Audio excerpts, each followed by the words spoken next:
দেশ ছেড়ে যাননি, অসুস্থ অবস্থায় জেল কেটেছে। সেই নেত্রীকে আপনি সম্মানে ভূষিত করেছেন।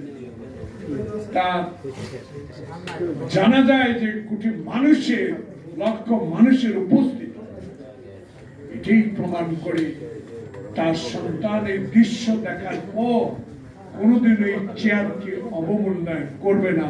এই সরকার যাতে গণতন্ত্র, মানুষের সেবা, জীবন উৎসর্গ করতে পারে সেই বিশ্বাসটা আপনাদের রাখা আমি মনে করি উচিত।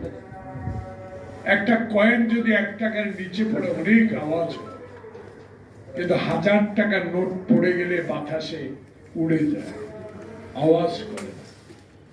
এটা আওয়াজের সরকার নয়, এই সরকার মানুষের সেবার সরকার। এই সরকার ফ্যাসিস্টের অত্যাচার, অবিচারের সেই সরকার।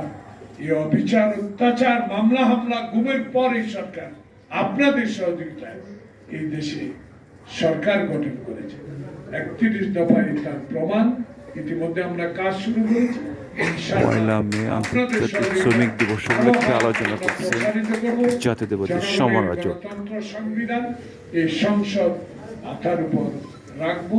তাই আমি আবারও বলি, সংসদের ভিতরে যেই কথাটি বলেন সহযোগিতা করবেন, অনুগ্রহ করে বাইরেও এই কথাগুলো বলেন যে আমরা আপনাদেরকে সহযোগিতা করবো, গঠনমূলক সমালোচনা করবো, 15 দিনের মাথায় উৎখাত করব, এই শব্দটা বললে কারণ এখনো সময় হয় নাই আমাদের বিরুদ্ধে এই সকল কথা বলা।